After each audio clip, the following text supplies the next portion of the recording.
O Evangelho de Mateus, capítulo 13, vai nos narrar que Jesus pregou em Nazaré, a cidade que ele cresceu. No entanto, poucos creram nele, porque ele disse: não há profeta sem honra, a não ser dentro da sua casa.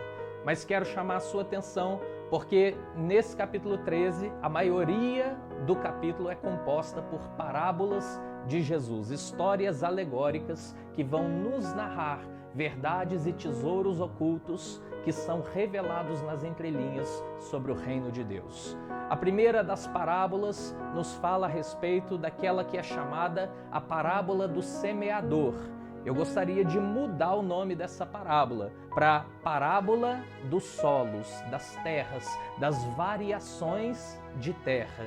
Porque, diz a Bíblia, Jesus narra, saiu o semeador a semear e ele lançou a sua semente. Uma caiu no meio do caminho, vieram as aves do céu e comeram. Ele explica, essas aves são Satanás, quando roubam a semente, quando tiram a palavra de Deus, que é a semente, para que não caia no coração humano. Outra caiu sobre pedras, pedregais, um solo pedregoso. E esse solo, então, ele começa a crescer, mas ele não tem raiz, ele não tem profundidade. Então o sol vai e se queima. Jesus vai nos explicar que esse tipo de solo, esse tipo de semente, é a semente que cresce, a palavra de Deus que cresce no coração de alguém, mas logo com as primeiras perseguições, essa pessoa então sai do caminho. Por quê? Porque ela não criou raiz. Há ainda um terceiro tipo de solo. A semente cai em um solo espinhento. Quando ela cresce e é sufocada. Jesus vai nos explicar que esses sufocamentos são as riquezas, os cuidados dessa vida, desse mundo, que muitas vezes nos impede de entrar no reino de Deus. Mas também há um quarto tipo de solo que diz a Bíblia que caiu a semente, foi lançada num solo bom, e aquele solo, ele rendeu então o seu fruto. É aí que eu quero compartilhar o versículo de número 8. Outra, enfim, caiu em boa terra e deu fruto a 100, a 60 e a 30 por 1. Nós vemos então que não havia um problema na semente. Existem dois elementos básicos para a lei da semeadura, para a lei da agricultura, aquele que planta e aquele que colhe. Ele precisa basicamente de semente e de terreno.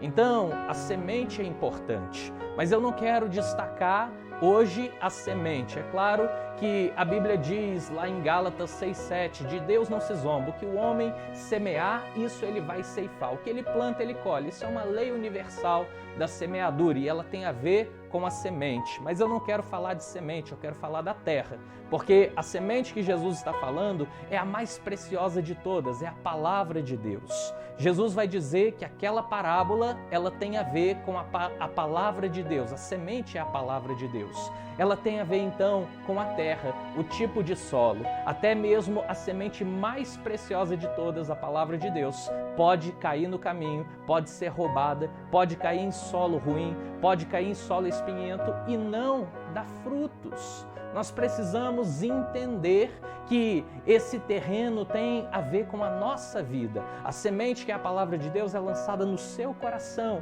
e ela só vai frutificar quando o seu coração estiver puro. Lá na agricultura, quando alguém semeia num solo ruim, não importa, a semente pode ser a melhor de todas, ela não produz o bom fruto. O fruto não vem, o resultado não vem. Então, aquele fruto, ele fica comprometido por causa de um solo contaminado. A Bíblia vai dizer que a nossa vida é esse solo.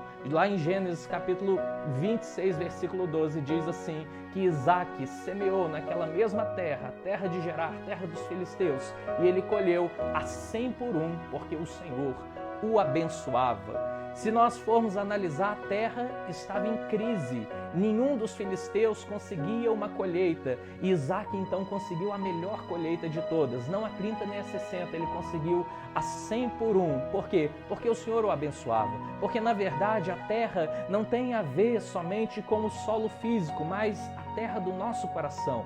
Se o seu coração está contaminado, você pouco vai frutificar na sua vida. Há pessoas que não conseguem ir para frente, não deslancham, não vão adiante. Tudo que começa para, não frutifica, não tem fruto, não tem abundância, não tem fartura. Provavelmente o solo do seu coração está contaminado.